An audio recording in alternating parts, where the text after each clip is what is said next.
नमस्कार विद्यार्थी मित्रांनो, राजमुद्रा अकॅडमी तर्फे जी आपली राज्य सेवा पूर्व परीक्षेची टेस्ट सिरीज चाललेली आहे, त्या अनुषंगाने आज आपण 7वा पेपर सेट या ठिकाणी डिस्कस करतोय।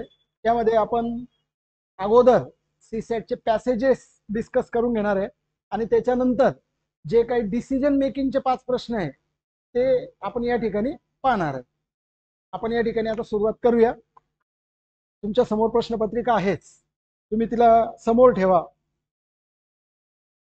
बघा, पहिला जो पॅसेज दिसतोय आपल्याला, तर तो पहिला पॅसेज हा विविध साधनांद्वारे यापासून सुरू होणारा हा पॅसेज आहे। ठीक आहे, तर हा पॅसेज तुम्ही वाचलाय, सोडवलाय, त्याच्यामुळे आपण या प्रश्नांना सुरुवात करू। बघा, पहिला प्रश्न या ठिकाणी आहे, खालीलपैकी अपवर्तन दोष कोणते नाहीत नाहीत असं विचारलं तर मित्रांनो।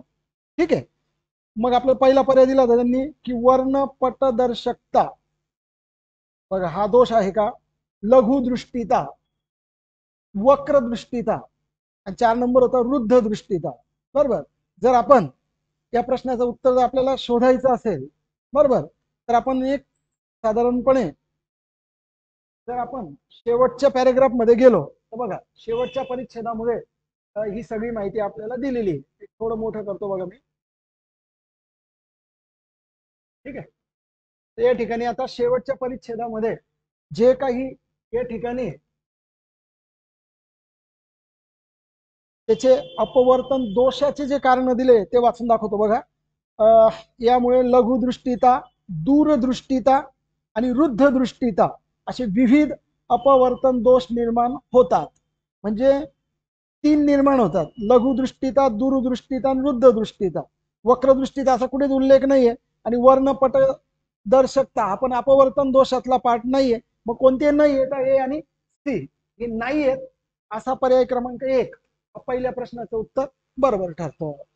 पुढे बघा, आता आरसे पुढीलपैकी कोणतं विधान योग्य आहे असं विचारलं होतं। आरसे व भिंग ही प्रकाशाचा आश्चर्य देणारी साधने आहेत, पहिलं विधान।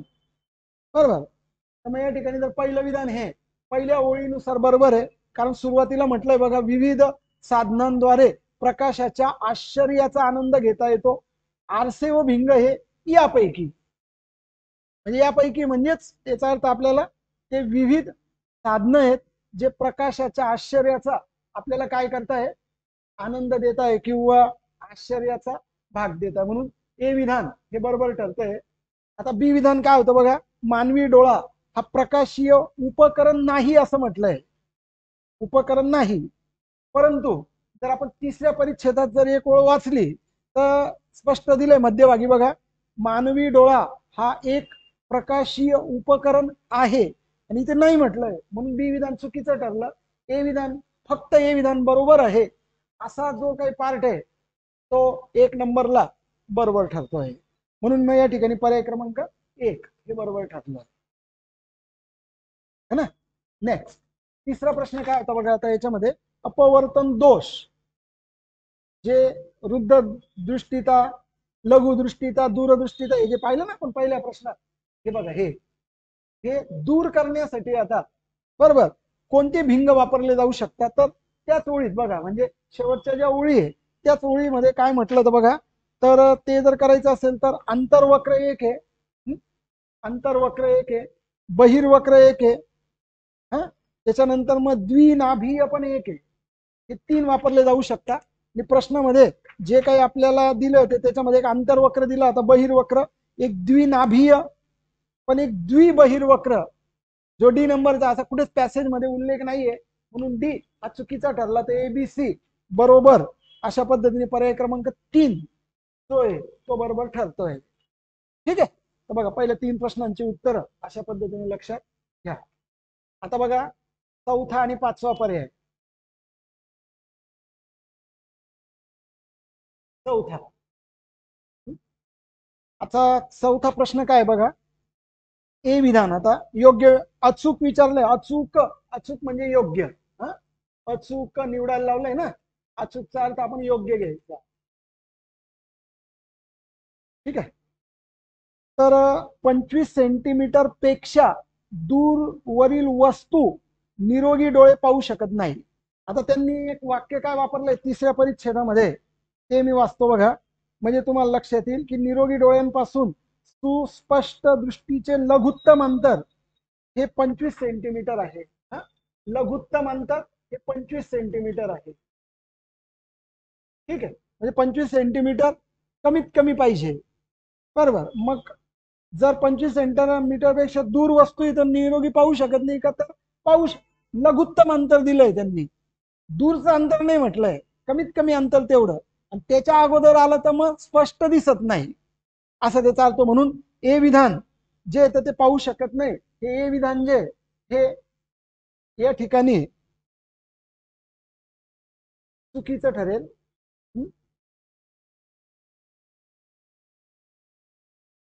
बी विधान काय होतं पहा बरं, 25 सेंटीमीटर पेक्षा जवळील, नाही, पहिलं विधान काय, 25 सेंटीमीटर पेक्षा दूरवरील वस्तू निरोगी डोळे पाहू शकत नाही, पण ते पाहू शकतो, कारण त्या लिमिटच्या पलीकडे काही प्रॉब्लेम नाही. अगोदर जर आलं तर स्पष्ट नाही दिसत, पण पाहू शकतो. इथे शकत नाही म्हटलं म्हणजे पहिलं जे ए विधान आहे हे चुकीचं आहे.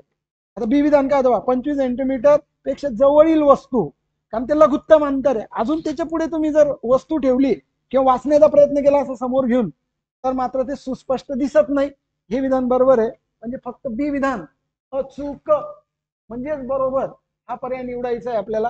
म्हणजे पर्याय क्रमांक 2 घ्यावा लागेल, फक्त बी. ओके, नीट लक्षात घ्यायचं तर वाक्य. आता बघा, 5 नंबरचा प्रश्न वाचतो. खालीलपैकी योग्य विधान किंवा विधाने ओळखा. गोलीय आरशाची त्रिज्या ही त्याच्या नाभी अंतरापेक्षा दुप्पट असते. बघा, गोलीय आरशाची त्रिज्या त्याच्या नाभी अंतराच्या दुप्पट असते. त्याच्याकरता वाक्य बघायला लागेल आपल्याला. जर परिच्छेदात तिसरी ओळ पाहिली तर हे विधान बरोबर आहे. ती ओळ बघू आपण. त्याच्यामध्ये काय म्हटलंय ऍक्च्युली बघा,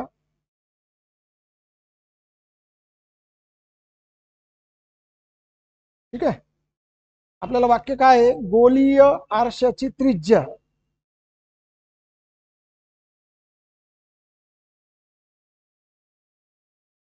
परिच्छेदाची तिसरी ओळ, तिसऱ्या पॅरेग्राफ मध्ये तिसऱ्या ओळीमध्ये बघा, वरच्या तिसऱ्या ओळीत, हा, गोलीय आरशाचे नाभी अंतर, गोलीय आरशाचे नाभी अंतर हे त्याच्या त्रिज्येच्या निम्मे असते. बघा काय म्हटलंय, नाभीय अंतर त्रिज्येच्या निम्मे.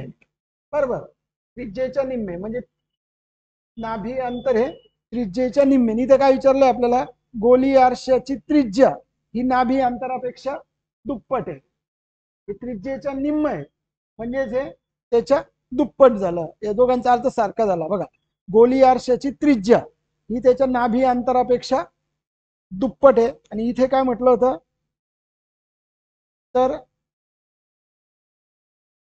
नाभी अंतर हे त्रिज्येच्या निम्मे आहे आणि त्रिज्या ही त्याच्यापेक्षा दुप्पट आहे. दोघांचा अर्थ सारखा होतो, म्हणून ए विधान हे बरोबर ठरतं. डी विधान काय होतं बघा, डायप्टरचा वापर वस्तूचे व प्रतिमेचे अंतर मोजण्यासाठी केला जातो. बरोबर, तर त्याचे अंतर मोजण्यासाठी म्हटलंय. परंतु पॅसेज मध्ये जर पाहिलं आपण तर आपल्याला साधारणपणे दुसऱ्या पॅरेग्राफची शेवटची ओळ वाचू. बघा, काय आहे डायप्टर त्या माहितीनुसार ना, बाकी आपली स्वतःची आयडिया नाही लावायची. तर बघा, वरून दुसरी ओळ वाचतोय मी, भिंगाची अभिसरण किंवा अपसरण क्षमता ही भिंगाची शक्ती म्हणजे डायप्टर एककात असते. म्हणजे भिंगाची अभिसरण किंवा अपसरण क्षमता, बघा हे दिलेलं आहे, हे डायप्टर एककात आहे. आणि प्रश्नात काय म्हटलं होतं का बाबा, ते वस्तूचे आणि प्रतिमेचे अंतर मोजतात. तर मग हे विधान बी विधान चुकीचं ठरलं, फक्त ए विधान बरोबर. पर्याय क्रमांक 1 फक्त ए योग्य. अशा पद्धतीने तुमचं उत्तर बरोबर ठरेल. ठीक आहे, आपण पुढच्या पॅरेग्राफ कडे किंवा पॅसेज कडे जाऊ. 6वा प्रश्न आहे बघा.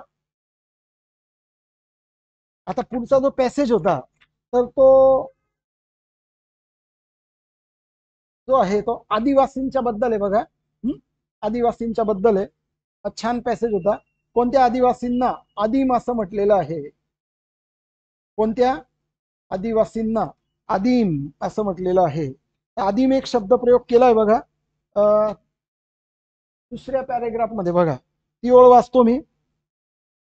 खरे तर मूळ, खालून दुसरी ओळ बघा दुसऱ्या पॅरेग्राफ मध्ये, ठीक आहे. खरे तर मूळ जमिनीचे ते मालक म्हणजे आदिवासी मालक आहेत, पण त्यांच्या नशिबी असा वनवास आलाय, पण आहे त्या परिस्थितीशी तडजोड करून ते जंगलात राहू लागले. या आदिवासींना आदिम असेही म्हटलं जातं. मग जंगलात राहणारे व निसर्गाच्या दऱ्या डोंगर दऱ्यात राहणारे म्हणजे आदिम, परिस्थितीशी जुळवून घेणारे आदिम, असा तुम्हाला पर्याय निवडावा लागेल. तर मग पहिला होता अरण्यात राहणारे, बरोबर. जंगलात राहणारे म्हणजे आपल्याला अरण्यात राहणारे, ए नंबर योग्य ठरलं. निसर्गाच्या सान्निध्यात डोंगर दऱ्यात राहणारे, ते पण बरोबर आहे. आता सी काय होतं बघा, जंगल व निसर्गापासून दूर असलेले. मग दूर असलेले बरोबर येईल का, तर नाही. आणि ज्यांची संस्कृती शहराकडे जवळची, हे तर काही त्या ओळीशी रिलेट करत नाही. म्हणून ए आणि बी, फक्त ए आणि बी असलेला पर्याय जो 4 नंबरचा दिलेला आहे तो आपल्याला घ्यायला लागेल. म्हणजे 6व्या प्रश्नाचं उत्तर आहे आपल्याला 4 नंबरचं येणं गरजेचं होतं. ठीक आहे. पुढचा प्रश्न काय होता बघा,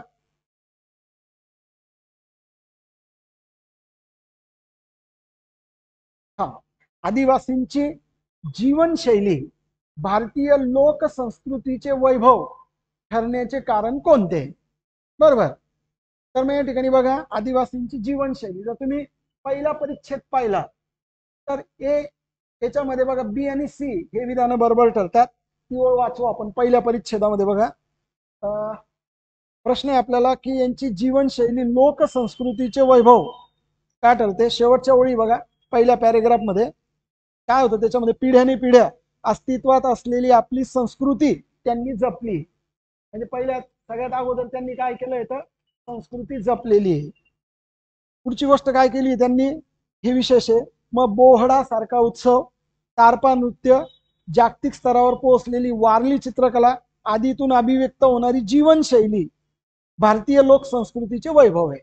प्रश्न होता आदिवासींची जीवनशैली भारतीय लोकसंस्कृतीचे वैभव ठरण्याचे कारण कोणते. पर्याय क्रमांक 1 वाचतोय बघा, आदिवासी लोककलांना जागतिक स्तरावर मिळालेली अमान्यता म्हटलंय, म्हणजे ए विधान हे चुकीचं ठरलं अमान्यता शब्दामुळे. पिढ्यानी पिढ्या अस्तित्वात असलेल्या आपल्या संस्कृतीची जपणूक म्हणजे बी बरोबर आहे. प्रतिकूल परिस्थितीतही आपल्या मूल्याधारित संस्कृतीचा राखलेला सार्थ अभिमान, बरोबर. तर मग हे आपल्याला योग्य ठरतंय, कारण की वेगवेगळ्या ठिकाणी ते आक्रमण झाल्यामुळे राहायला गेल्यानंतरी पण त्यांनी त्या ठिकाणी ते जपून ठेवलंय, त्याच्यामुळे बी या ठिकाणी आहे. पण त्याच्यापेक्षा अजून बघा, निसर्गाच्या सान्निध्यात राहूनही त्यांच्यातील वर्णभेद, उच्च निच्चतेची भावना गळून न पडणे, उच्च निच्चतेची भावना गळून न पडणे. आता तसं पाहिलं तर मग सी मध्ये प्रतिकूल परिस्थितीतही मूल्याधारित संस्कृतीचा, पण आपल्याला जो ऍक्च्युली प्रश्न आहे तर त्याच्यात फक्त भारतीय लोक संस्कृतीचे वैभव का ठरले. तर मग एवढाच जर आपल्याला विचार करायचा असेल तर मग आपल्याला सी कडे जावं लागेल, कारण की भावना गळून न पडणे हे लोकसंस्कृतीचं कारण नसून त्यांच्यामध्ये जी सेक्युलरिझम आहे ते कारण होतं. निसर्गाच्या सानिध्यात राहूनही वर्णभेद उच्च नीतित्व हे मात्र या ठिकाणी ते वाक्य बरोबर आहे, परंतु लोकसंस्कृतीचा वैभव या ठिकाणी त्याने मॅच होते. म्हणून आपल्याला फक्त बी आणि सी विधान असलेला पर्याय घ्यायला लागेल 2 नंबरचा. आता पुढचा प्रश्न बघा, खालीलपैकी योग्य विधाने निवडायची आपल्याला. आर्यांच्या आगमनापूर्वी आदिवासी संस्कृती सुखाने नांदत होती, बरोबर आहे. कारण जेव्हा आर्य आले, जर तुम्ही ओळी पाहिल्या दुसऱ्या परिच्छेदामध्ये, तर त्यांनी आक्रमण केलेले, यांची जागा हिसकावून घेतली, त्यांनी संस्कृतीला त्यांच्या तडा नेण्याचं काम केलं, बरोबर. आणि मग खैबर खिंडीतून आले है ना, आदिवासी हल्ला केला बघा, 2-4 ओळी वाचतोय मी, त्याच्यात जमिनी हिसकावल्या, त्यांना हाकलून लावले है ना, असं केलंय. मग त्याच्यामुळे त्याच्या पूर्वी म्हणजे आर्यांच्या आगमनापूर्वी ते सुखाने नांदत होते, बरोबर आहे. म्हणजे ए विधान हे बरोबर आहे. आदिवासींनी जंगलात राहणे हे त्यांनी परिस्थितीशी केलेली तडजोड आहे, हे पण बरोबर आहे. याच पॅरेग्राफ मध्ये बघा, ज्यावेळेला आर्यांनी त्यांचं आक्रमण केलंय बरोबर, तर त्यांनी ती तडजोड केलेली आहे.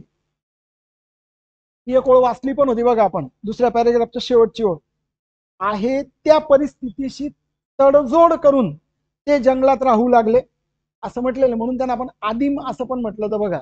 म्हणून तुम्हाला ए आणि बी हे दोन्ही पर्याय, पर्याय क्रमांक 3 असा असलेला आपल्याला बरोबर घ्यावा लागेल. ठीक आहे, पुढच्या प्रश्नाकडे जाऊ आता. प्रश्न क्रमांक 9 नंबरचा प्रश्न बघा आता. आदिवासींचे पुरोगमित्व, जे म्हटलं ना सेक्युलरिझम, पुरोगमित्व सूचित करणारी वाक्य कोणती? तर बघा, आदिवासी बोली भाषा वेशभूषा आचार विचार जीवन व्यवहार चालीरीती हीच त्यांची संस्कृती. याच्यात पुरोगमित्व नाही दिसत बघा. निसर्गावर, कारण फक्त बी नंबरचं बरोबर आहे. निसर्गावर निरतिशय म्हणजे अतिशय प्रेम करणारे आदिवासी, हा काय करतात माहितीये, हे प्रेम करणारे आदिवासी वर्णभेद नाहीये, जे कसलं कारण ठरतंय, पुरोगामित्वाचं कारण ठरतंय. म्हणजे उच्च नीचता नाहीये, त्यानंतर मग उच्च नीचपणा नाहीये, वर्णभेदपणा नाहीये. याच ओळीनुसार आपल्याला बी पर्याय एवढाच फक्त बरोबर ठरवावं लागेल. हे पर्याय क्रमांक 1. पण मग देव भगत जादूटोना निस्वार्थीपणा प्रामाणिकपणा मूल्यांची जमणूक हे जे आहे, तरी पुरोगमित्व या गोष्टीला नाही कव्हर करत. पुरोगमित्व म्हणजे उच्च नीच भेद न मान्य, वर्ण भेद न मान्य, हे लोक नाही मानत असं लिहिलंय त्याच्यामध्ये. हे त्याचं कारण आपल्याला घ्यायला लागेल. शेवटचा प्रश्न बघा, 10वा प्रश्न या ठिकाणी काय दिला आहे? आदिवासींच्या भाषांना लिपी नसण्याचे कारण कोणते? अगदी ठोस एक्झॅक्ट असं नाही दिलंय, पण आपल्याला ऍझम्पशन बेसवर गृहीत धरून एक गोष्ट या ठिकाणी काढावं लागेल बघा. जर आपण ओळ वाचली तर त्यांनी काय दिलं बघा, आदिवासी हे अनेक समाज गटात विखुरले, त्या प्रत्येक समाजाची बोली भाषा वेगळी आहे बरोबर. आणि मग लिहिलंय पॅसेज या भाषांना लिपी नाहीये. तर लिपी नाही असं एक्झॅक्ट नाही कारण काढता येतं, पण ऍझ्युम करून ऍझम्पशन बेसवर हे विखुरले, अनेक गटात विखुरले असल्यामुळे त्यांची भाषा नाही असं थोडं आपल्याला गृहीत धरावं लागेल. म्हणून आपल्याला बघा, जो काही पर्याय क्रमांक आहे ती नंबरचा घ्यावा लागेल, ज्याच्यामध्ये काय लिहिलंय का विखुरलेल्या समाज गटांमुळे त्यांना आपल्या भाषेचे स्वतंत्र स्थान टिकवता आले. स्पष्ट नाहीये, पण ऍझ्युम करून घ्यावं लागेल. म्हणून तुम्हाला सी नंबरचा पर्याय 3 नंबरचा बरोबर ठरतो. पुढच्या पॅसेज कडे जाऊ आपण. तिसरा पॅसेज बघा, तिसरा पॅसेज आपल्याला या ठिकाणी आता कव्हर करायचं आहे. तिसरा पॅसेज होता कशाबद्दल बघा, तिसरा पॅसेज काढा पटकन.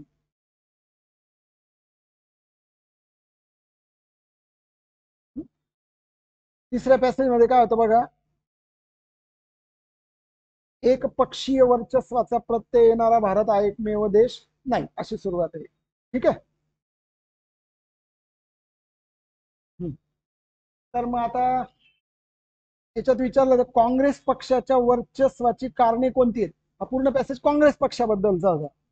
तर कोणती कारणे आहेत जर आपण पाहिलं पहिल्या परिच्छेदामध्ये, पीसी आपल्याला तिन्ही घ्यावं लागेल. कारण डी मध्ये काय दिलंय, त्यांनी क्रांतिकारी नेतृत्व, तसं त्या ठिकाणी स्पष्ट उल्लेख नाहीये. आणि पैसा आणि माध्यमे हा पण उल्लेख नाहीये बरोबर. तर उत्कृष्ट संघटित पक्ष हे आपल्याला घ्यायला लागेल. सर्वसमावेशक स्वरूप है ना, सर्वसमावेशक, कारण की त्यांनी त्यांच्या मंत्रिमंडळामध्ये विरोधी पक्षांना बघा आंबेडकर आणि मुखर्जी यांनी स्थान दिलं होतं. म्हणजे सर्वसमावेशकता आहे आणि लोकशाहीची बांधिलकी, अशी फीचर्स या ठिकाणी आपल्याला बघायला मिळत आहे. म्हणून आपल्याला काय घ्यायला लागेल त्या ठिकाणी, ए बी सी.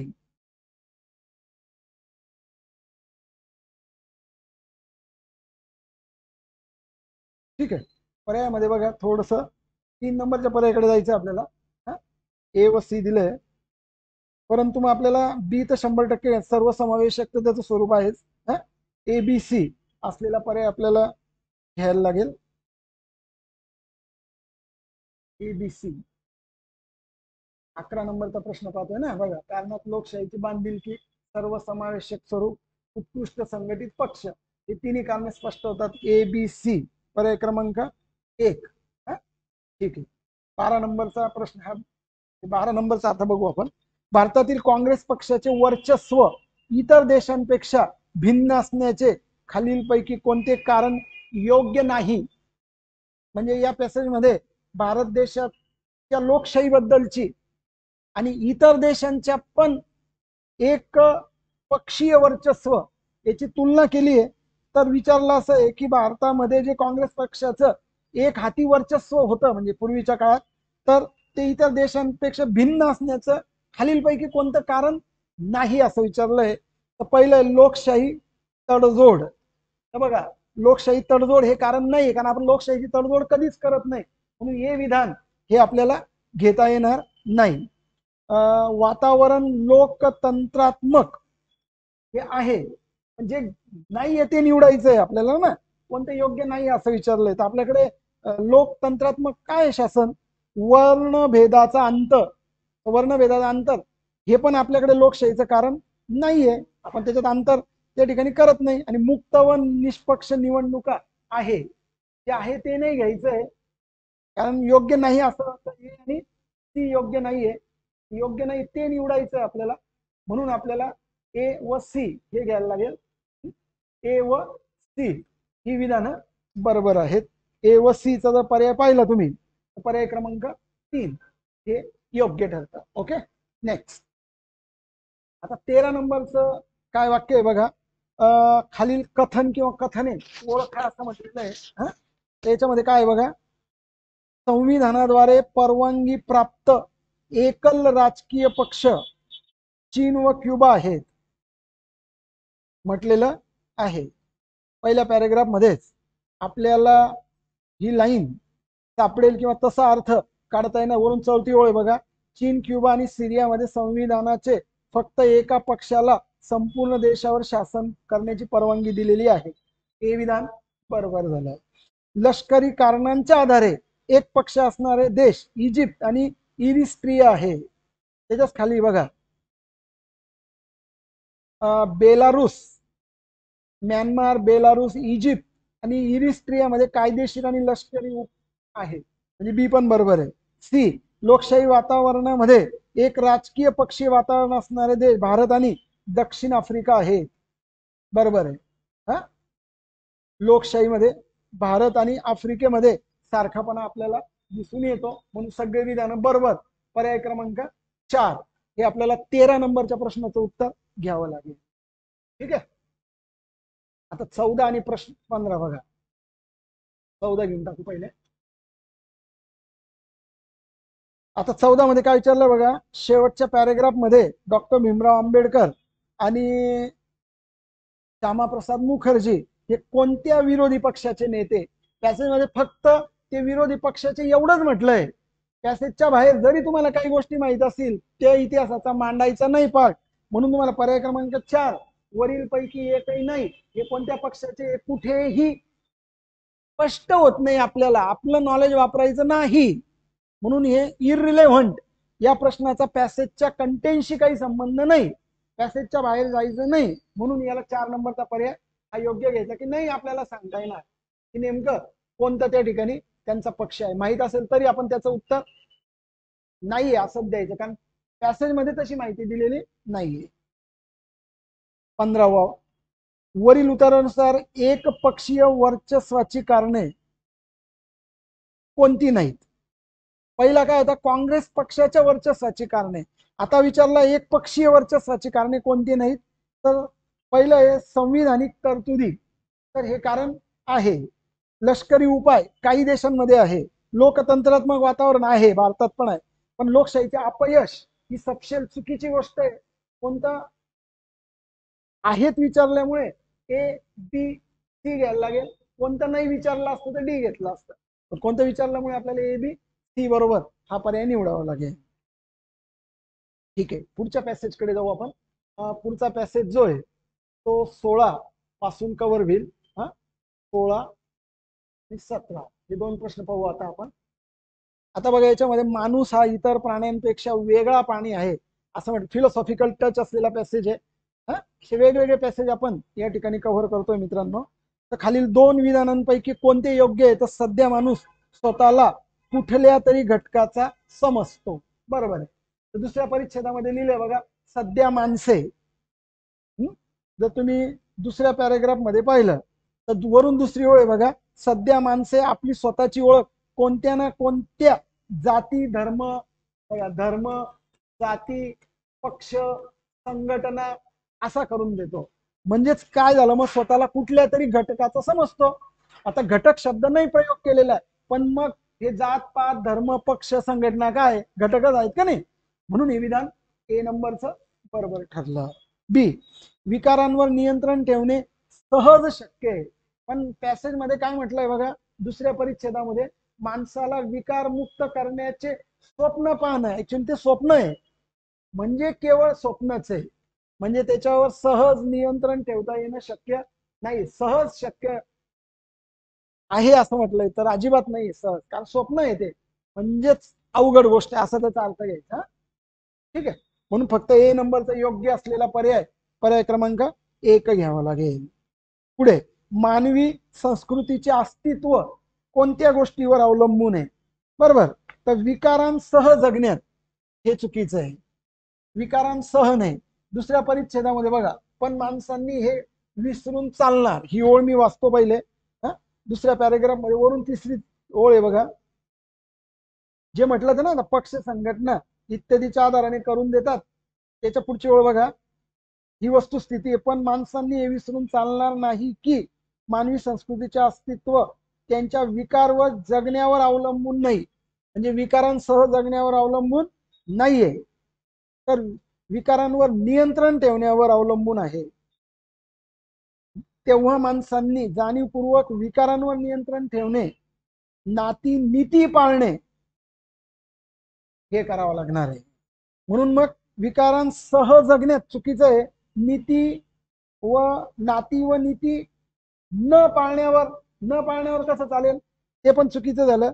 आपल्या विकारांवर नियंत्रण ठेवण्यावर, म्हणजेच आपल्याला सी घ्यायला लागेल. आणि जीवन, अनोळखी जीवन जगण्यावर असं काही कुठे म्हटलेलं नाहीये, म्हणून फक्त सी नंबरचं विधान एवढा पर्याय तुम्हाला या ठिकाणी बरोबर ठरेल. 17 नंबरच्या प्रश्नाचं उत्तर 3 नंबरचं आपल्याला घ्यायला लागेल, जे फक्त सी बरोबर आहे. जे फक्त सी बरोबर आहे असं आपल्याला घ्यायला लागेल. ठीक, पुढचं बघा, 18 नंबरचा प्रश्न आता आपल्याला या ठिकाणी डिस्कस करायचा आहे. काय 18 नंबरचा प्रश्न, पुढील दोन विधानांपैकी अयोग्य विधान कोणते? चुकीचं. माणसात गुणांपेक्षा दुर्गुण अधिक नसतात. दुर्गुण अधिक नसतात म्हटलंय, पण पहिल्या परिच्छेदामध्ये गुणांचा माणसात अभावच जास्तीचा आहे. अभाव म्हणजे नसणं, म्हणजे गुण नाहीये. म्हणजे माणसात गुणांपेक्षा दुर्गुणच अधिक असतात, हे सिद्ध होते. आणि इथं काय विचारलंय, माणसात गुणांपेक्षा दुर्गुण अधिक नसतात, पण गुणांचा तर अभाव आहे. म्हणजे पहिलं विधान हे या ठिकाणी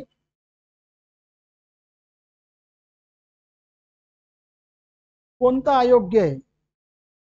तर माणसात गुणांपेक्षा दुर्गुण अधिक नसतात, हे अयोग्य आहे. ते जे चुकीचं आहे ते निवडायचं आहे आपल्याला, कारण आपल्याला अयोग्य निवडायचं आहे. बी नंबरचं विधान होतं की माणसाने कधीही कोणाचाही गुलाम होऊ नये. ऍक्च्युली पहिल्या परिच्छेदातील शेवटच्या ओळीमध्ये माणसाने कधीही कोणाचाही गुलाम होऊ नये हे म्हटलेलं आहे. बरोबर, आणि तशी अपेक्षा केलेली आहे. म्हणून बी विधान हे योग्य आहे. बी योग्य आहे, पण आपल्यासाठी निवडायला योग्य नाही ते, कारण आपल्याला अयोग्य निवडायचं आहे ना. कोणतं अयोग्य? तर मग आपल्याला फक्त 1 नंबरचा अयोग्य याला गोल केला तर आपल्याला मार्क्स मिळेल. म्हणून परीक्षेला योग्य विचारलंय का अयोग्य विचारलंय हे पण एक मॅटर फार महत्वाचं, लक्षात घ्या. ठीक आहे, नेक्स्ट पुढे बघा, आता 19 नंबर, याच्यात पण अयोग्यच विचारलंय. प्राण्यात विकार नसतात. दुसऱ्या परिच्छेदामध्ये म्हटलंय सामान्यतः माणूस विकारांसह जगतो. माणूस विकारांसह जगतो, आणि मग प्राण्यात विकार नसतात हे सिद्ध होत नाही. हे इरिलेव्हंट आहे, याचा काहीच याच्याशी संबंध नाही. त्यांनी म्हटलं आता माणसाला बुद्धी असते आणि प्राण्यांबद्दल काहीच लिहिलं नाही. तुम्हाला आता विचारलं की प्राण्यांना बुद्धी नसते, हे त्या मॅटरला आपल्याला सिद्ध नाही करता येणार. त्यांना असू शकते का नसू शकते माहित नाही आपल्याला. पॅसेजमध्ये तसं त्याबद्दल ते विकारांसह जगता का नाही जगता हे काही कुठे दिलेलं नाहीये. त्याच्यामुळे हे विधान हे चुकीचं ठरेल आणि ते निवडायचं आहे आपल्याला, कारण आपल्याला अयोग्य निवडायचं आहे. आणि 2 नंबर होतं की माणूस नेहमीच आपला मेंदू वापरतो असे नाही. बघा, नेहमीच मेंदू वापरतो वापरतो असे नाही, नेहमीच वापरतो असे नाही, म्हणजे कधी वापरतो पण आणि कधी वापरत पण नाही. आता हे विधान योग्य काय आहे? कारण पहिल्या परिच्छेदामध्ये लिहिलंय की प्रत्येक माणसाला एक मेंदू आहे. ओळ वाचतो बघा मी, त्याच्यावर काय सिद्ध होतं, प्रत्येक माणसाला है ना एक मेंदू आहे. हा, खालून 4थ्या-5व्या ओळीत बघा, तसा प्रत्येक माणसाला एक मेंदू आहे. निसर्गाने माणसाला विचार करण्याची स्वतंत्र क्षमता दिली आहे, तरी माणसे विचार न करता इतरांच्या म्हणण्यावर विश्वास ठेवतात. म्हणजेच मेंदू वापरतो, नेहमीच वापरतो असे नाही, म्हणजे कधी कधी नाही वापरत, म्हणजे विधान बरोबर आहे, म्हणजे बी विधान बरोबर आहे. पण आपल्याला चुकीचं निवडायचं असल्यामुळे ए चुकीचं आहे, असा पर्याय क्रमांक 1 निवडावं लागेल. नीट लक्षात घ्या, विचारलं काय होतं, योग्य का अयोग्य ती गोष्ट मॅटर करते. बरोबर. 20व्या प्रश्नामध्ये पण आपल्याला जे विचारलंय मित्रांनो, तर ते देखील तसंच विचारलंय की कोणतं अयोग्य आहे. 20 नंबर मध्ये पण कोणतं अयोग्य हेच विचारलेलं आहे. बघा, पुढील 2 विधानांपैकी कोणतं अयोग्य आहे? माणूस सर्वसाधारणपणे विचार करून वागतो. आता वाचलं आपण की मनुष्याला मेंदू दिलेला आहे देवाने, बरोबर, परंतु सर्वसाधारण माणूस विचार करून वागत नाही हे सिद्ध होत आहे पहिल्या पॅरेग्राफ नुसार. त्याच्यामुळे ए हे योग्य नाहीये, म्हणजे अयोग्य आहे, तेच निवडायचंय म्हणजे आपल्याला. त्याच्यानंतर क्वचित माणूस विकारांसह जगतो, कसे विसरता येईल? क्वचित माणूस नाही, सगळीच माणसे विकारासह जगतात. फार तर तीव्रता कमी जास्त असते असे पहिल्या परिच्छेदामध्ये ओळ दिलेली, ती ओळ मी इथे घेऊन आलो आहे तुमच्यासाठी. म्हणून बी देखील अयोग्य आहे. क्वचित माणसं नाही, सगळीच माणसं. दोन्ही दोन्ही आपल्याला अयोग्य म्हणून गोल करायचंय, म्हणून पर्याय क्रमांक 3 हा योग्य ठरेल. ठीक आहे. तर बघा, अशा पद्धतीने 4था पॅसेज आपण डिस्कस केला आहे. 5व्या पॅसेज मध्ये आपल्याला काय विचारलंय, तर खूप वर्षांपूर्वी प्राणी आणि वनस्पती यांचे अवशेष गाडले गेले, जीवाश्म इंधन, त्याच्यावर प्रश्न होता. आता पहिला प्रश्न विचारला होता, कोणता इंधन स्त्रोत सर्वात अधिक विनाशकारी सिद्ध झालाय? तर बरेच मुलं अणुऊर्जा हे जर निवडलं असेल तर अणुऊर्जेचा एक उल्लेखही पूर्ण पॅसेज मध्ये कुठेच नाहीये. पॅसेजच्या बाहेर उत्तर द्याल तर अणुऊर्जा बरोबर आहे, पण पॅसेजच्या बाहेर कधीच जायचं नसतं मित्रांनो. पॅसेज नुसार तुम्हाला 1 नंबरचा पर्याय घ्यायला लागेल, लाकूड फाटा. का हा पर्याय घेऊ शकतो आपण माहिती आहे? कारण बघा, 3ऱ्या परिच्छेदामध्ये लाकूड फाट्याच्या वापरामुळे काय झालेलं आहे, जंगले नष्ट होत असून पर्यावरण धोक्यात आलेलं आहे. जंगले नष्ट होत आहे, लोक लाकूड फाटा वापरत आहे, आणि त्याच्यामुळे काय होत आहे, ही अत्यंत गंभीर आणि चिंतेची बाब आहे. त्याच्यामुळे हा इंधन स्त्रोत विनाशकारी सिद्ध झालेला आहे. अशा पद्धतीने आपल्याला त्याचा अर्थ येतो लक्षात. म्हणून पर्याय क्रमांक 1 घेणं हे गरजेचं आहे. अणुऊर्जा किंवा तेल आणि वायू हे पॅसेजच्या बाहेर जाईल, कारण ते पॅसेज मध्ये कुठेच क्लिअर नाही करत आहेत का बाबा त्याच्याने या गोष्टी घडत आहे. ठीक आहे. पुढे पाहता 22 नंबरचा प्रश्न काय विचारलं त्याच्यामध्ये, की ऊर्जा संकट टिंबटिंब नाही. आता बघा, सामाजिक समस्या आहे, हे आहे. काय नाहीये ते विचारलंय, मनुष्य निर्मित समस्या आहे, माणसाने निर्माण केली. काय नाहीये ते विचारलंय, आर्थिक समस्या आहे, पर्यावरणीय समस्या आहे, जे आहे ते नाही निवडायचंय. लोकतंत्रात्मक वातावरण, इथे 2 नंबरचा पर्याय जे आहे ना, तर हे मानवनिर्मित समस्या, हा बदल या ठिकाणी पाहिजे, जो केला आहे आपण याच्यामध्ये. ठीक आहे. लोकतंत्र मानवनिर्मित समस्या, मानवनिर्मित समस्या आहे, पण ती निसर्गाची देणगी, जो पर्याय दिला ई मध्ये, हा पर्याय नाही घ्यायचा आपल्याला. तर ती निसर्गाची देणगी नाहीये, निसर्गाने तर आपल्याला इंधन दिलेलं आहे मित्रांनो, लक्षात घ्या. तर मग तुम्हाला जागतिक समस्या पण आहे, ई नंबरचा पर्याय घ्यायला. ई म्हणजे 3 नंबर, 3 नंबरला गोल केला तर तुमचं काम जे आहे तर हे या पद्धतीने सोपं होईल. ठीक आहे, ही गोष्ट तुम्ही लक्षात घ्या.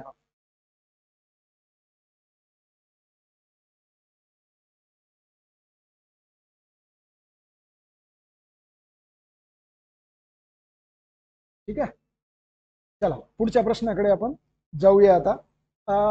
तसं पॅसेज सोपा आहे पण त्या शब्दांना तुम्हाला व्यवस्थित लक्षात घ्यायचं आहे. तर कोणता पारंपरिक 23 नंबरचा प्रश्न बघा. कोणता पारंपरिक ऊर्जा स्त्रोत मानव वापरासाठी सहज सुलभ आहे?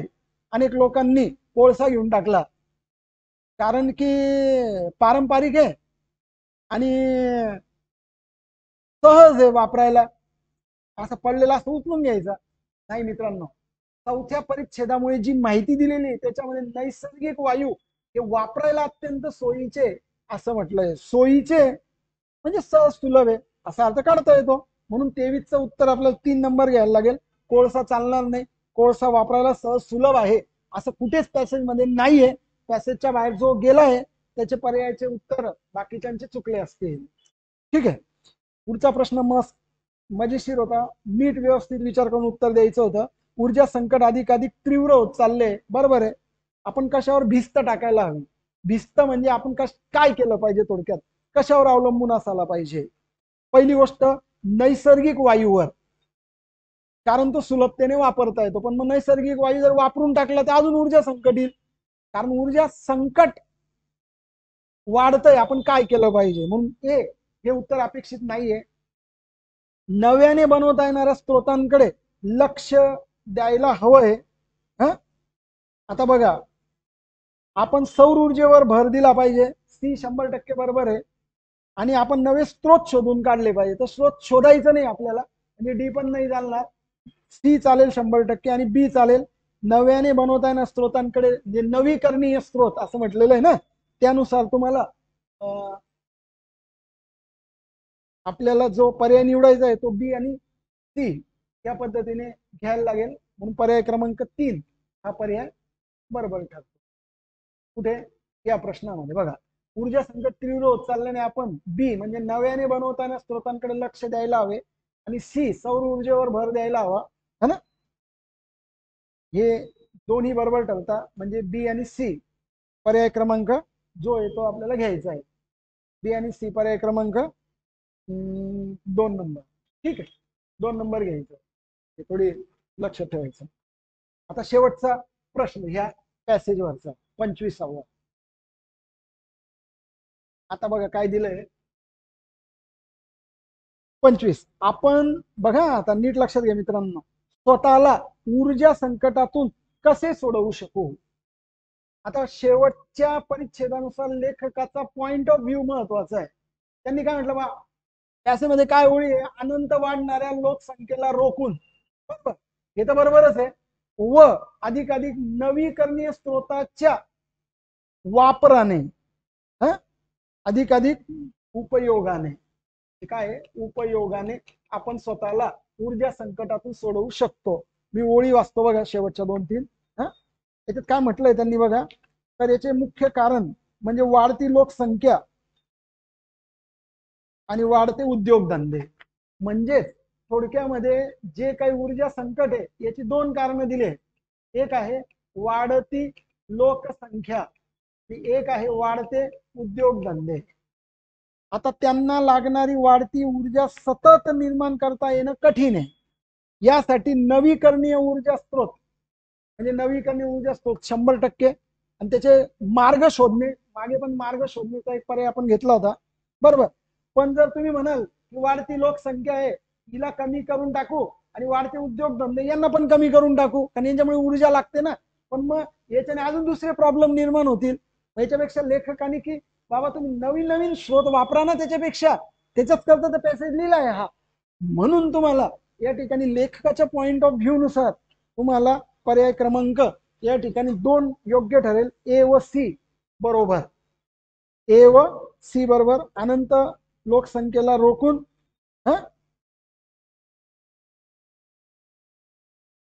ए व बी. आणि बी नंबर अधिकाधिक नवीकरणीय स्त्रोत. सी घेतला तर मग औद्योगिकरणाचा वेग कमी करून टाकला तर अजून एक वेगळी समस्या निर्माण होऊन जाईल. म्हणून तसा पर्याय नकोय. पर्याय क्रमांक 2 या ठिकाणी योग्य ठरेल. पुढच्या पॅसेजकडे जाऊ आता. बघा, पुढच्या पॅसेजचं अनालिसिस बऱ्यापैकी घेतलंय म्हणजे आपलं काम सोपं व्हायला मदत होईल.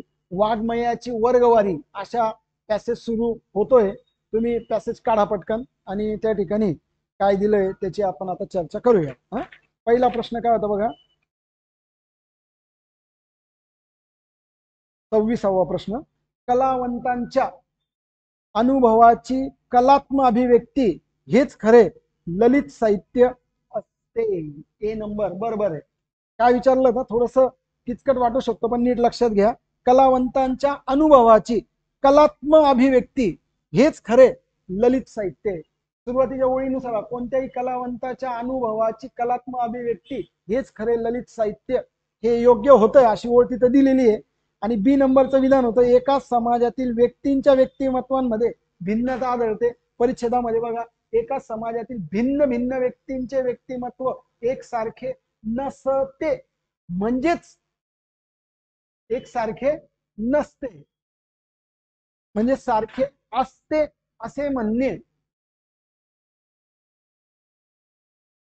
एका समाजातील व्यक्तींच्या व्यक्तिमत्वामध्ये भिन्नता आढळते, हे पण वाक्य योग्य आहे. कारण की भिन्न भिन्न व्यक्तींचे व्यक्तिमत्व एकसारखे नसते म्हणजे सारखे नसते, हे म्हणणे योग्य होईल. कारण आपल्याला तसंच लक्षात घ्यायचं की त्यांच्यामध्ये भिन्नता आढळते. बरोबर आहे, कारण एकसारखं नसतं म्हणजेच भिन्नता आढळते. म्हणून दोन्ही योग्य आहे, ए आणि बी असा पर्याय क्रमांक 3 26 नंबरच्या प्रश्नाचं अनालिसिस आपल्याला घ्यायला लागेल. 27 बघा आता, कोणतं विधान चुकीचं आहे असं आपल्याला निवडायला लावलंय. कोणतं चुकीचं आहे तर बघा, समीक्षा शास्त्र व सौंदर्य शास्त्र हे कलेच्या निर्मितीनंतर अस्तित्वात येतात. समीक्षा शास्त्र आणि सौंदर्य शास्त्र हे कलेच्या नंतर येतात, म्हणजे पहिले कला आहे. बघा, शेवटच्या ओळीनुसार समीक्षा शास्त्र किंवा सौंदर्य शास्त्र कला निर्मिती पूर्व अस्तित्वात नसते. कला निर्मितीच्या पूर्वी हे येऊच नाही शकत, म्हणजे ते कलेच्या निर्मितीनंतर अस्तित्वात येतं. कारण पहिले कला येईल आणि त्याच्यावर मग तुम्ही समीक्षा कराल. समीक्षा म्हणजे एखादी कलाकृती कशी आहे हे मांडण्याचं शास्त्र म्हणजेच समीक्षा शास्त्र आहे. मग जर तुम्हाला कलाच नसेल तर समीक्षा कशी येईल बरं? म्हणून तुम्हाला पहिलं जे विधान आहे की समीक्षा शास्त्र सौंदर्य शास्त्र हे कलेच्या निर्मितीनंतर अस्तित्वात येते, तर हे विधान हे बरोबर आहे. पण आपलं चुकीचं निवडायचं आहे. ललित वाङ्मयाचे त्रिकालबाधित शास्त्र असू शकते, पण उतारानुसार ललित वाङ्मय ही मूलतः कला आहे आणि कलेचे त्रिकालबाधित शास्त्र असू शकत नाही. म्हणजे ललित वाङ्मय जर ही कला आहे आणि कलेचे त्रिकालबाधित शास्त्र असू शकत नाही, तर मग ललित वाङ्मयाचे पण असू शकत नाही, कारण ती एक कला आहे पॅसेजमध्ये म्हटल्याप्रमाणे. म्हणून बी विधान हे चुकीचं आहे, है ना.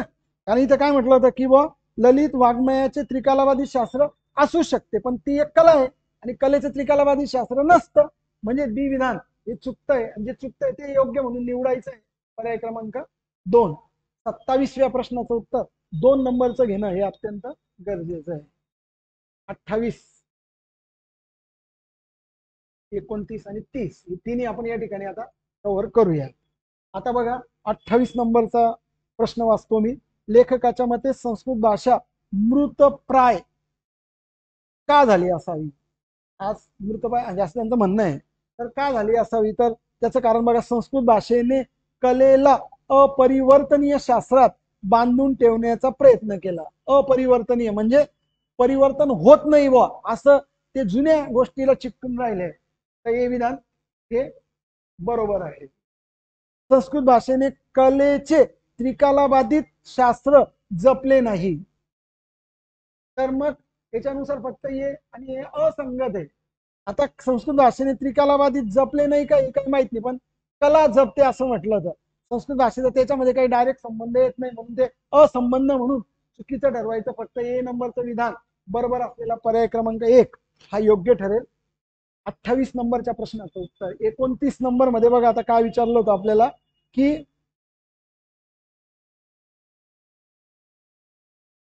29 नंबर मध्ये तो प्रश्न आपल्याला विचारला होता तो प्रश्न मी इथून घेतो. 1 मिनिट. 29 नंबरचा जो प्रश्न आहे तो काय सांगतो बघा.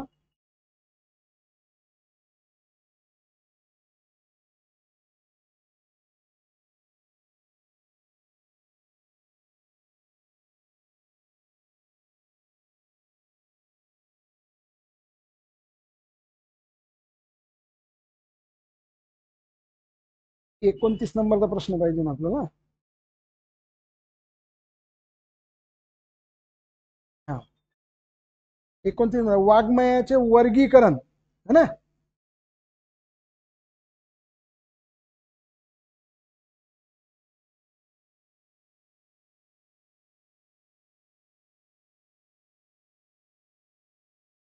एकोणतीस बघा. परिच्छेद ओळीनुसार त्याला आपण प्राचीन मध्ययुगीन भेद ठेवता येत नसतात यानुसार संपूर्ण विधान योग्य आहे. समीक्षा शास्त्र हे निरर्थक.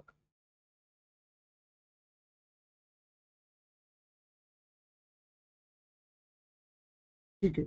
29 नंबरचा प्रश्न काय आता की वाङ्मयाचे वर्गीकरण ही साहित्याच्या अभ्यासातील एक सोय असली तरी कोणतेही वर्गीकरण कलात्मक अभिव्यक्तीचेच एक रूप असते.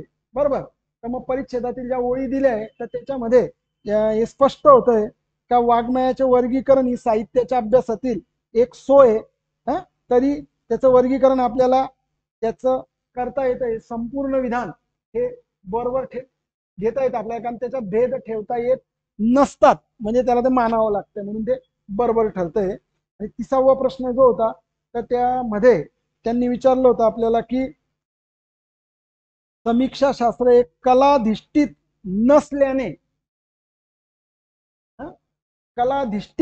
नसल्याने म्हटलंय त्यांची निर्मिती स्वतंत्रपणे होत असते. परंतु परिच्छेदातील आपण शेवटच्या ओळी वाचू बघा. त्याच्यामध्ये काय म्हटलेलं आहे शेवटच्या ओळी वाचतो बघा. विकसित कला निर्मिती प्रमाणेच त्याला स्वतःला विकसित व्हावे लागते. बरोबर. म्हणजे विकसित कला निर्मितीप्रमाणेच त्याला विकसित व्हावे लागते. वरून अजून 2 ओळी वाचतो बघा. समीक्षा शास्त्र व सौंदर्य शास्त्र एक मागे आपण पाहिलं होतं हे कला निर्मिती पूर्व अस्तित्वात नसते कारण ते कलेनंतर येतं. त्यांचा उगम आणि विकास परजीवी कारण ते कलेवर अवलंबून आहे. साहित्य आणि कलांच्या अनुषंगाने त्यांचा सतत विकास होत असतो सौंदर्य शास्त्राचा आणि समीक्षा शास्त्राचा. बरोबर. विकसित कला निर्मितीप्रमाणे त्याला स्वतःला विकसित व्हावे लागते किंवा निर्जीव निरर्थक बनावे लागते. मुळात कलेलाच जीवनाचे अनेक संदर्भ असल्यामुळे तिच्या स्वायत्तेचा विचारच संशयास्पद आहे. असे साधारण ओळी होत्या. आपल्याला प्रश्न विचारला होता की समीक्षा शास्त्र हे कलाधिष्ठित नसल्याने पण ते कलाधिष्ठित आहे म्हणजे त्याच्यावर आधारित आहे त्याच्यामुळे त्याची निर्मिती स्वतंत्रपणे होत असते. अजिबात नाही ती कलेच्याशी रिलेटेड आहे म्हणून हे संपूर्ण विधान चुकीचं आहे. पर्याय क्रमांक 2. कलाधिष्ठित आहे आणि स्वतंत्रपणे त्याची निर्मिती नाही ती कलेवरच अवलंबून शेवटी त्या कलेचीच टिप्पणी म्हणजे समीक्षा शास्त्रात म्हणजे क्रिटिसिझम. समीक्षा म्हणजे क्रिटिसिझम. ठीक आहे. अशा पद्धतीने या पॅसेज कडे जर तुम्ही पाहिलं असतं तर तुमचे उत्तर बरोबर आले असते. आता आपण 6 नंबरच्या पॅसेज कडे वळूया. 6 नंबरच्या पॅसेज कडे आपण वळू. ठीक आहे.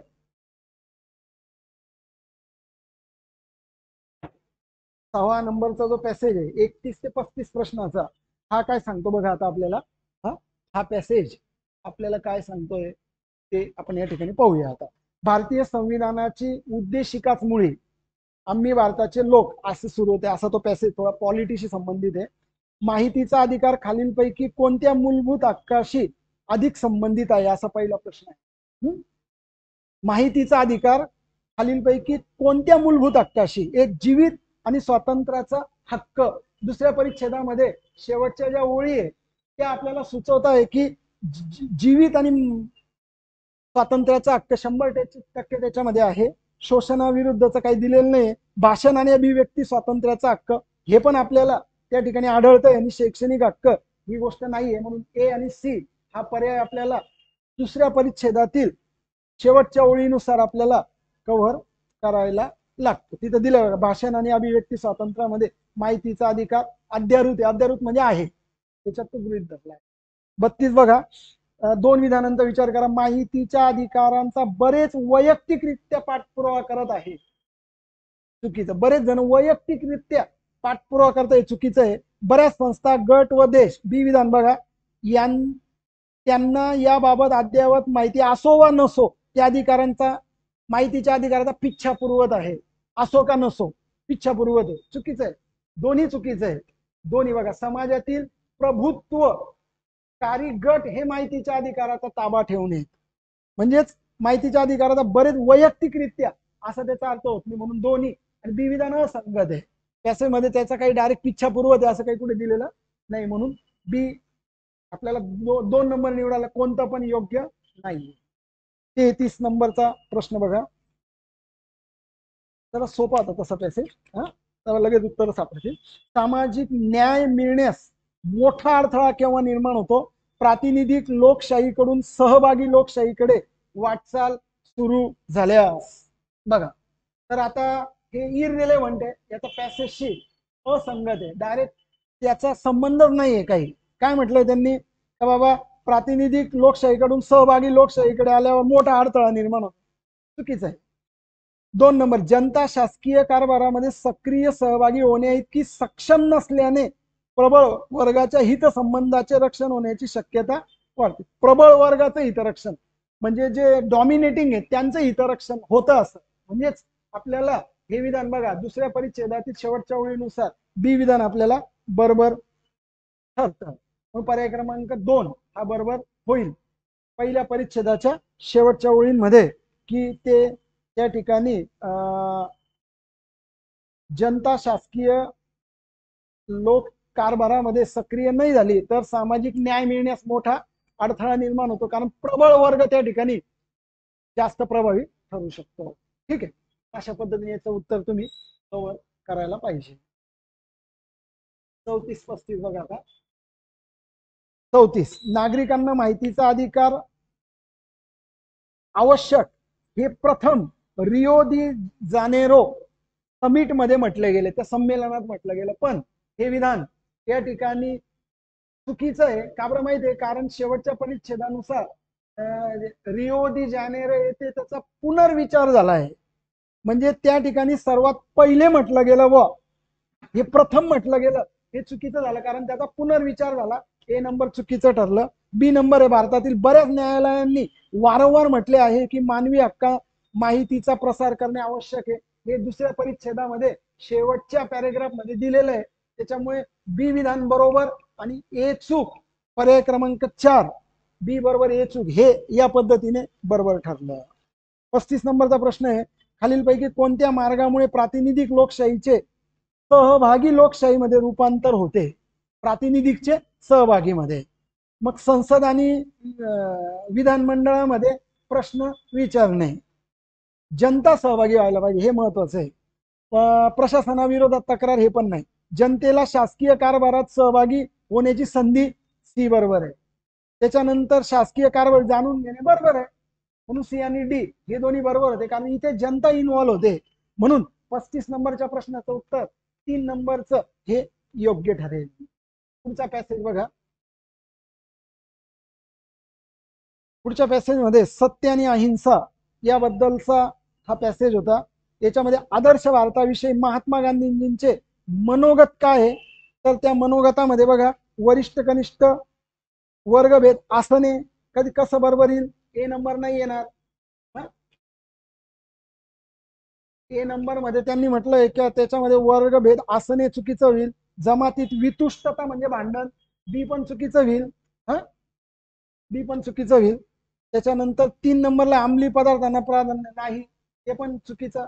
एबीसीडी म्हणजे 1 2 3 4 म्हणतोय. आणि स्त्रियांना पुरुषांचे सारे हक्क म्हणजे सगळ्यांना सारखे हक्क. म्हणून आदर्श भारतामध्ये स्त्री पुरुषांना सारे हक्क अभिप्रेत आहे. म्हणून पर्याय क्रमांक 4 एबीसीडीच्या ज्या पण 1 2 3 4 डायरेक्ट सिंगल बीट प्रश्न होता, 4 नंबर घ्यायला लागेल.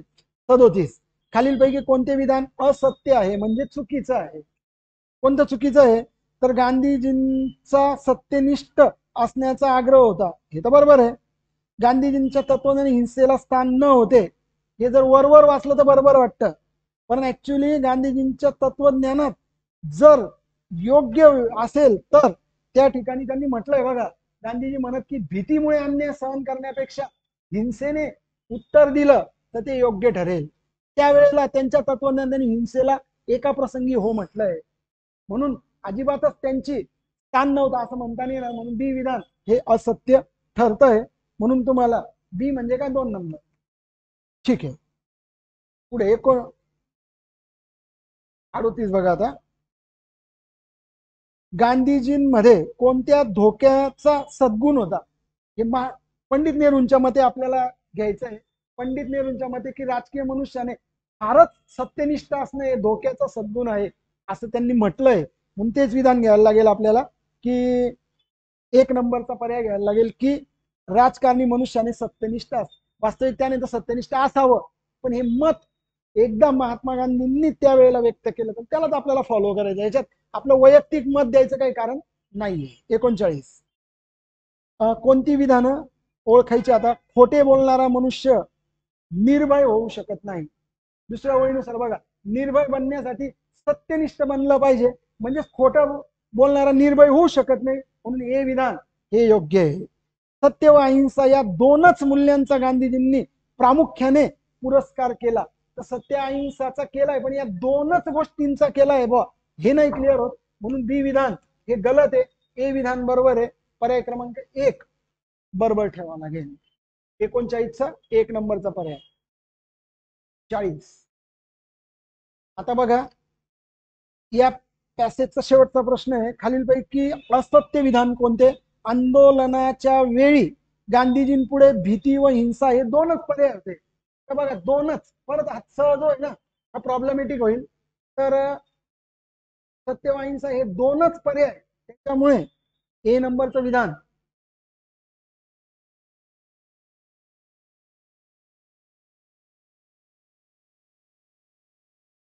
आपल्याला बघा 39 मध्ये काय घ्यायचं आहे. 39 झालाय आपला. 40वा प्रश्न घेऊ. आंदोलनाच्या वेळी गांधींपुढे हिंसा व भीती हे 2च नाही होते, पण हे 2च होते असं नाही स्पष्ट होत. म्हणून ए विधान हे चुकीचं झालं. बी हिंसा हेच अन्यायाला, परत बघा, हिंसा हेच अन्यायाला योग्य उत्तर देऊ शकते, हेच नाही. भीती बाळगण्यापेक्षा हिंसेला उत्तर द्या, पण हिंसा हेच उत्तर आहे असं नाही. मग हेच मुळे हे चुकलेलं आहे. म्हणजे बी पण विधान चुकलं. ए आणि बी दोन्ही चुकीचे, दोन्ही असत्य असा पर्याय घ्यायला लागेल.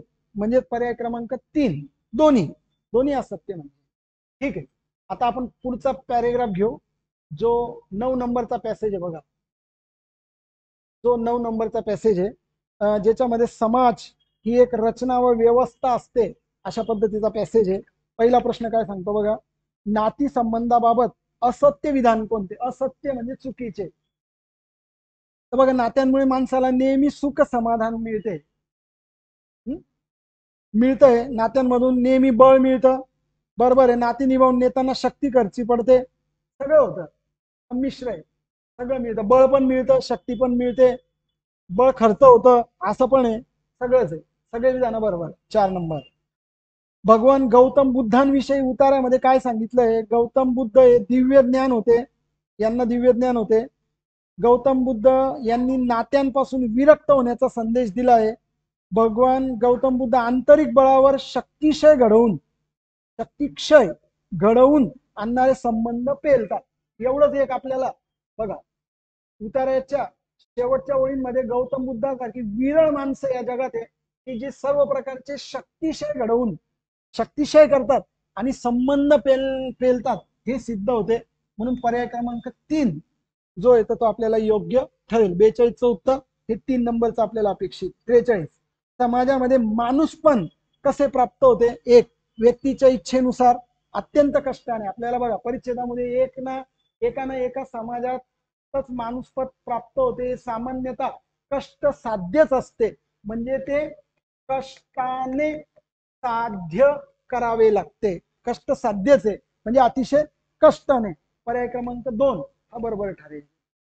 44 नाती संबंधाचे वर्गीकरण खालील पैकी कसे करता येईल? तर काही नाती संबंध निभावताना शक्ती खर्च पडते, बरोबर आहे. शक्ती खर्च पडते, बरोबर आहे. काही नाती संबंध निभावताना बळ लागतं, बरोबर आहे. काही नाती संबंध निभावताना शक्ती खर्च पडते, बळ पण लागतं, बरोबर आहे. सगळं बरोबर आहे. असं सगळं घडतं, असं पॅसेज मध्ये तुम्हाला सापडेल. शेवटचा प्रश्न उतार्यानुसार. आता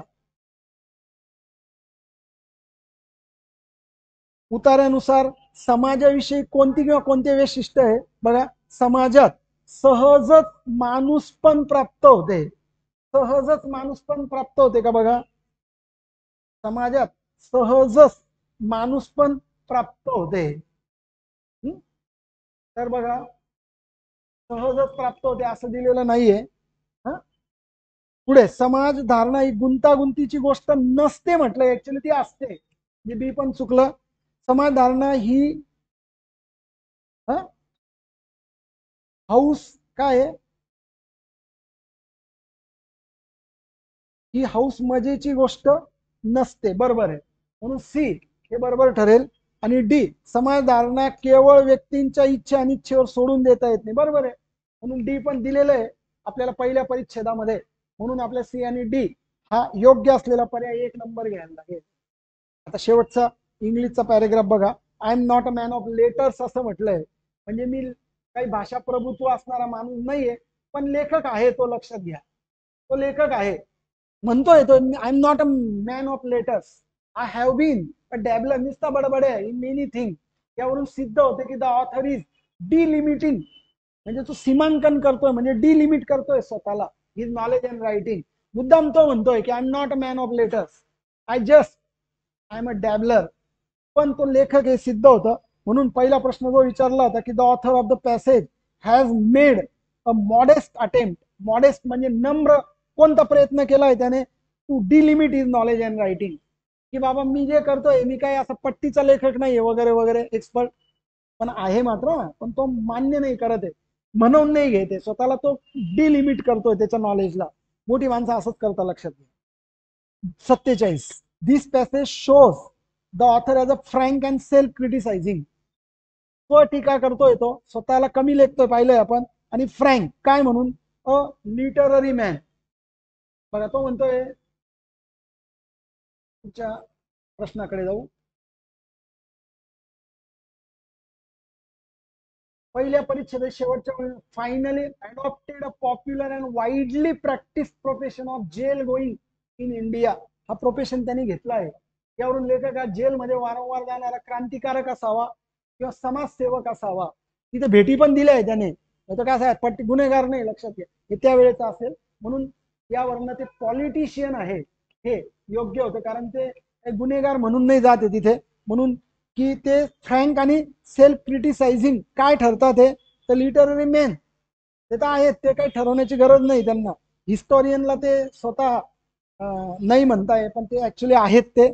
पण ते पॉलिटिशियन सिद्ध करण्याचा प्रयत्न करताय, आणि प्रिझनर तर ते आहे, त्याच्यामुळे ते सिद्ध करतायत बुवा, असं नाही म्हणता येणार आपल्याला. म्हणून तुम्हाला पर्याय क्रमांक पॉलिटिशियनचा जो 3 नंबरचा तो बरोबर ठरतो. 48 बघा, the passage clearly shows that the author has. ऑथरला कोणती गोष्ट आहे? तर पॅसेज मध्ये लेखक जरी म्हणतोय I am not a man of letters, I am not a historian, परंतु तो एक लेखक आहे हे सिद्ध होत आहे. आणि त्याला कोणता सेन्स आहे? तर तुम्हाला त्याला लिटररी सेन्सचा 2 नंबरचा पर्याय घ्यायला लागेल. कोणता सेन्स आहे त्यांना? लिटररी. हा एकाच पर्यायामध्ये बघा, लिटररी फिलॉसॉफी. कारण I am not a man of letter म्हणतो तो ऑथर आहे, आणि प्रश्न विचारताना पण पॅसेज लिहून देणार ऑथर ऑथरच म्हणताय आयोगवाले, म्हणजे तो लेखक आहे. म्हणून तो काय सिद्ध करतोय स्वतःला? तर तो लेखक म्हणून सिद्ध करतोय. म्हणून तो लिटररी टच त्याला आहे. ही गोष्ट तुम्हाला 100% घ्यावं लागेल. 49 it seems that the creative अर्ज, जी कळकळीची एक अर्ज करतोय तो, has made the author active even in the midst of. अशा कोणत्या गोष्टीच्या मध्ये येतो आणि त्याच्यात त्याची क्रिएटिव्हिटी बाहेर येते, तो जेलमध्ये. बघा, the prison life, jail going, हे त्याने वारंवार केलंय, तिथे लिखाण केलंय. तुरुंगात असताना आय बिगॅन माय व्हिजिट दिले त्याने, म्हणून लक्षात येते क्रांतिकारक काहीतरी समाजसेवक वगैरे असले पाहिजे. तर त्या ठिकाणी जेलमध्ये त्यांनी 12 इयर्स ॲगो दिल्या त्या भेटी. Many books have also come to me here, म्हणजे अनेक पुस्तकं त्यांचे तिथून बाहेर आले. म्हणजे प्रिझन लाईफ मध्ये means when he was in jail in prison life he has preserve his attitude as a writer. He proved himself as a good writer though he was in jail. He proved himself like that. शेवटचा प्रश्न आहे, the author does not claim to be accomplished. तो परिपूर्ण काय नाहीये, काय नाहीये. जर या प्रश्नाचं उत्तर द्यायचं असेल तर बघा, तो काय नाहीये तो म्हणतो the writer does not claim to be a complete. म्हणजे तो हिस्टोरियन परिपूर्ण नाहीये, कारण तो पॉलिटिशियन आहे, प्रिझनर तर आहे आणि लिटररी मॅन पण आहे. हे सिद्ध होतं लेखकच्या त्या ओळीनुसार, म्हणून हे आपल्याला बरोबर ठरवावं लागेल. अशा पद्धतीने आपण पॅसेजचे 50 प्रश्न डिस्कस केले. आता आपण डिसिजन मेकिंगचे 5 प्रश्न या ठिकाणी डिस्कस करणार आहे आणि त्याच्यानंतर मग हे सेशन आपलं संपेल. आता जाऊ आपण त्या 5 प्रश्नांकडे जे डिसिजन मेकिंगचे प्रश्न ठरतील. ठीक आहे.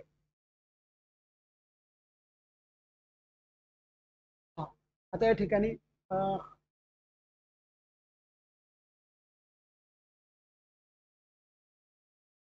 पहिला प्रश्न या ठिकाणी वाचा तुम्ही, तोपर्यंत बघा तसं सोडवलाय तुम्ही, पण तुमच्या पुढे या ठिकाणी दिसतोय तुम्हाला पहिला प्रश्न. तुम्ही लोकसेवा आयोगाच्या मुलाखतीसाठी जात आहात, बरोबर. किती नाजूक प्रसंग घेतलाय बघा. रस्त्यात झालेल्या अपघातात काही माणसे अडकलेली दिसतात तुम्हाला. बघा किती पेच प्रसंग निर्माण करून टाकलाय. तर तुम्ही लोकसेवा आयोगाच्या मुलाखतीला चालले, रस्त्यात अपघात झालाय, काही माणसे अडकलेली दिसत आहे, तुम्ही अशा वेळी काय कराल? मग तुम्ही अपघाताकडे लक्ष न देता मुलाखतीच्या ठिकाणी पोहोचाल, 0 मार्क. कारण इथे तुम्ही कर्तव्यापासून दूर जात आहे. जिथे पण कर्तव्यापासून दूर गेले तिथे 0 मार्क मिळालेला आहे. हॉस्पिटल आणि पोलीस स्टेशनला अपघाताबाबत टेलिफोनवरून माहिती द्याल, योग्य आहे, याला तुम्हाला मार्क मिळेल. पण अजून बघा, पोलीस व ॲम्ब्युलन्सची मदत मागवाल, ही एक गोष्ट आहे, व ती येईपर्यंत थांबाल. परंतु तुम्हाला मुलाखतीला पण जायचंय, मग ती येईपर्यंत थांबणं हे थोडस रिस्की होऊ शकतंय, है ना. आणि मात्र पोलीस व ॲम्ब्युलन्सला मदत करायला सांगून अपघातात अडकलेल्या स्थानिकांना सोडवाल, हे जास्त महत्वाचं आहे. की पोलीस ॲम्ब्युलन्सला मदत करायला सांगाल आणि त्यांना या ठिकाणी अडकलेल्या परिस्थितीतून बाहेर काढायला तुम्ही सांगणार आहे. ठीक आहे. तर बघा, म्हणून मग याला आपण सर्वात जास्त मार्क कन्सिडर करू. त्याच्यानं पोलीस ॲम्ब्युलन्सची मदत मागाल पण ते येईपर्यंत तिथे थांबणं हे काही योग्य नाही ठरणार, याला 1 घेऊ. आणि हॉस्पिटल व पोलिसांना टेलिफोनवरनं किंवा मोबाईलवरनं तुम्ही माहिती देऊ शकणार आहे, तो योग्य पर्याय ठरेल. तर यांची या पद्धतीने उत्तरं घ्या. यांची या पद्धतीने उत्तरं आपल्याला घ्यायची आहे. ठीक आहे.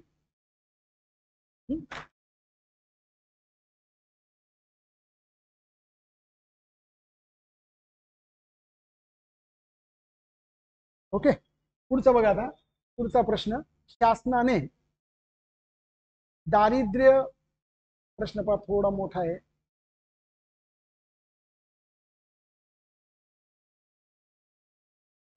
साधारण एवढा प्रश्न आहे.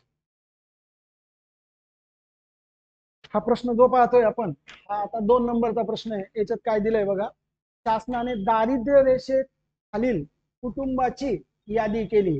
दारिद्र्य रेषेखाली माहिती ना, बीपीएल.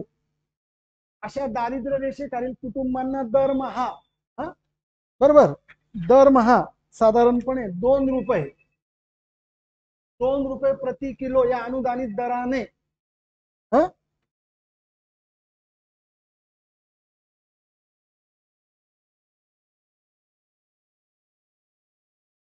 जवळपास 15 का काय असेल ते. तर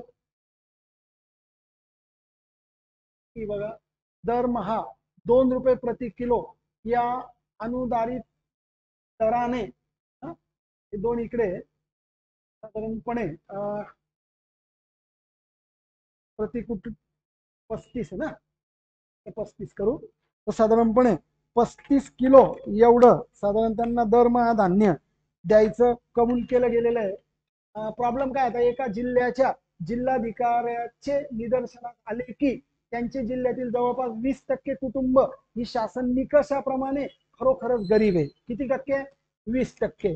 ती दारिद्र्य रेषेच्या यादीत नाहीत, तर मोठ्या संख्येने जी कुटुंब खरोखरच गरीब नाहीत त्यांची नावे यादीत असून ती गैरफायदा घेते. बरोबर. म्हणजे जवळपास 20% कुटुंब शासन नियमाप्रमाणे खरोखरच गरीब नाहीत असं असेल. खरोखर गरीब नाहीत. किती टक्के नाहीये? तर 20% गरीब नाहीये आणि त्यांची नावे यादीत येते, गैरफायदा घेत आहे. पॉइंट कळला? पुढे शासनाने जिल्हाधिकाऱ्यांची खऱ्याखुऱ्या दारिद्र्य रेषेखालील कुटुंबांच्या यादीत अंतर्भूत करण्याची मागणी अमान्य केली आहे. आता जे खरेखुरे त्यांनी, परंतु शासनाने असे निर्देश दिले आहे की अवैध फायदा घेणाऱ्या कुटुंबाची नावे यादीतून वगळावी. वरील परिस्थितीत तुम्ही जिल्हाधिकाऱ्यांच्या जागी असाल तर तुम्ही काय निर्णय घ्याल? ठीक आहे. 1 नंबर, खोट्या दारिद्र्य रेषेखालील व्यक्तींची नावे यादीतून कमी करण्याची प्रभावी मोहीम राबवून अशा यादीतून काढून टाकलेल्यांच्या जागी किमान तेवढ्याच खऱ्याखुऱ्या दारिद्र्य रेषेखालील कुटुंबाची नावे अंतर्भूत करण्याची परवानगी शासनास मागितली असती. 100% बरोबर आहे. खऱ्याखुऱ्या गरीब कुटुंबाच्या हितासाठी शासनाने धोरण सुधारावे यास्तव विधायक दबाव आणण्यासाठी वृत्तपत्रे व माध्यमांना माहिती देऊन एक मोहीम राबवली असती. पण हे जास्त योग्य आहे.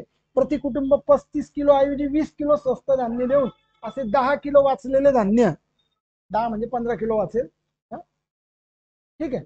तर वाचलेले धान्य यादीत नसलेल्या दारिद्र्य रेषेखालील कुटुंबाकडे वळते केले असते. हे मात्र चुकीचं होईल, कारण की जेवढं दिलंय शासनाने, अलॉट केलंय, त्या नियमाच्या तुम्हाला बाहेर जाता येणार नाही. खऱ्याखुऱ्या गरीब कुटुंबांना प्रांजळपणे सांगितले असते की जरी त्यांना मदत करायची मनापासून इच्छा असली तरी शासन आदेशाचे त्यांचे हात बांधले गेले. अरे हे तर कर्तव्यापासून तुम्ही दूर जाताय, हे पण गलत आहे. म्हणजे याला 0 तुम्हाला मिळेल, याला 1 तुम्हाला मिळेल, याला 1.5 मिळेल, तर याला 2.5. अशा पद्धतीने तुम्ही या ठिकाणी याचं बायफर्गेशन करून टाकूयात आपण. ठीक आहे. 2.5, 1.5, 1 आणि 0 या पद्धतीने तुम्हाला पर्यायाला मार्क्स मिळतील. ठीक आहे. तिसऱ्या प्रश्नाकडे आता आपण जाऊया.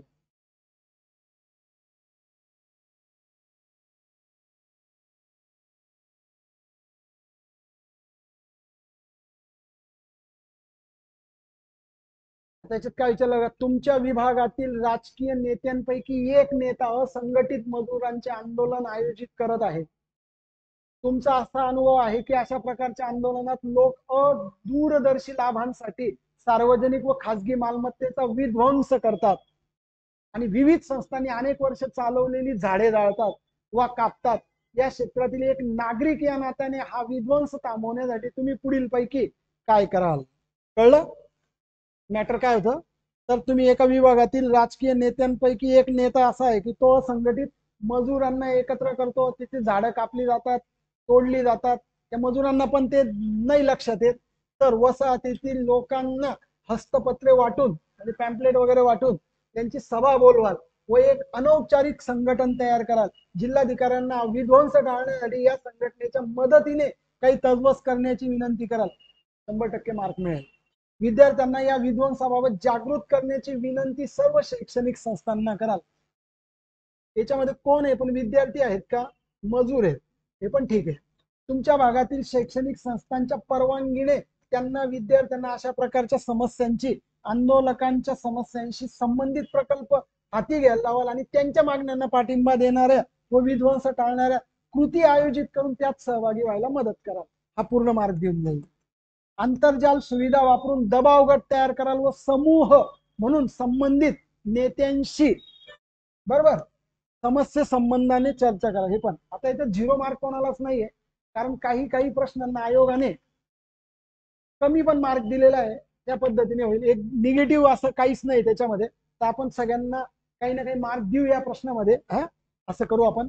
सगळ्यात जास्त बरोबर हा ठरतोय.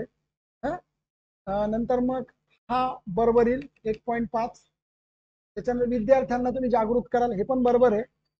याला आपण 0.5 घेऊ.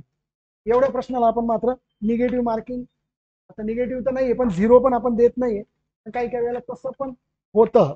म्हणून आपण काय करू, इथं मार्कचं जे डिस्ट्रीब्युशन आहे ते पहिल्याला 1.5, दुसऱ्याला 1, तिसऱ्याला 2.5 आणि चौथ्याला आपण इथे 0.5 देतोय, कारण ते एकदम निगेटिव्ह चुकीचं ठरत नाही. पुढचा आणि चौथा प्रश्न बघा आता.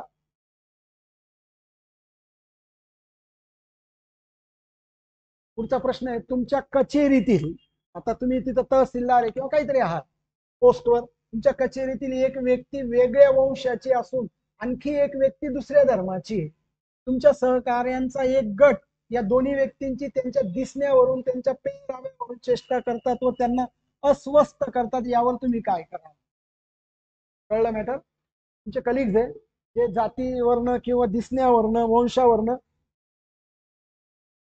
त्यांच्याशी वाद घालतात किंवा त्यांना कमी लेखतात पेहराव्यावरनं वगैरे, तुम्ही काय कराल?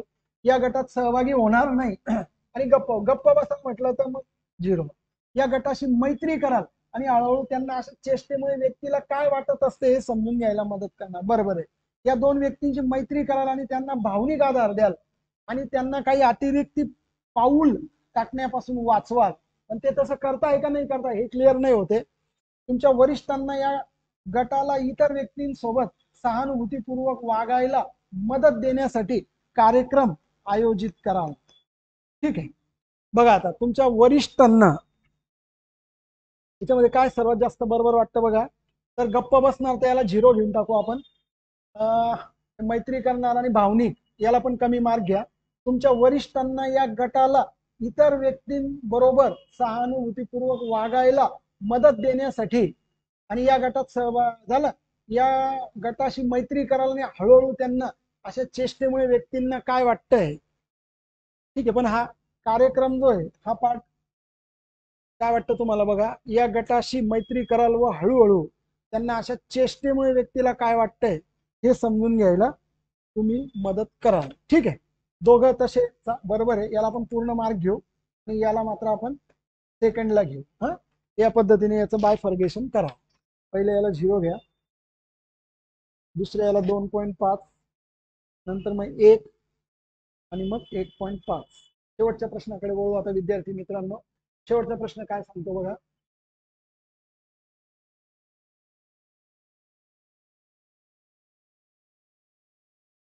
तुम्ही एका संस्थेत अभ्यासक व संशोधक म्हणून काम करत आहात. रिसोर्स पर्सन आहे तुम्ही. तुम्ही सादर केलेल्या मागणीच्या आधारे मोठ्या औद्योगिक गटाने दिलेल्या निधीतून तुम्हाला निधी मिळाला. तुम्ही एका संशोधन प्रकल्पाचे प्रमुख आहेत, आता प्रोजेक्ट डायरेक्टर आहे तुम्ही काम करा. या प्रकल्पात तुमच्या देखरेखीखाली अनेक कनिष्ठ संशोधक त्यांच्या डॉक्टरेट म्हणजे पीएचडी मिळवण्यासाठी काम करत आहे. एक स्त्री संशोधिका जी पीएचडी करते, तुम्ही तिला पदवी मिळवून द्यावी अशी मागणी करत आहे. तिची मागणी तुम्ही पूर्ण केली नाही तर तुम्हाला लैंगिक छळाच्या बहाण्याखाली तुरुंगात टाकण्याची तिने धमकी दिली. तुम्ही काय कराल? नाजूक प्रसंग आहे, व्यवस्थित हाताळायला पाहिजे याला. तर बघा, या विद्यार्थिनीकडून होणारा छळ टाळण्यासाठी काही महिन्यांची तुम्ही रजा घ्याल. याच्यातून तुम्ही कर्तव्यापासून दूर पळताय, नाही चालणार. या समस्येबाबत वरिष्ठांशी व सहकाऱ्यांशी चर्चा करून या विद्यार्थिनीबाबत उपयुक्त कार्यवाही कराल, हे योग्य आहे. यावेळेला अशा वेळेला वरिष्ठांना सांगायचं, कारण लैंगिक छळ फार मोठी गोष्ट आहे, लक्षात घ्या. विद्यार्थिनीला दुसऱ्या मार्गदर्शकासोबत काम करण्याची व तिच्या इच्छेनुसार पदवी मिळवण्याची विनंती करा, हे पण तुम्ही चुकीचं कराल.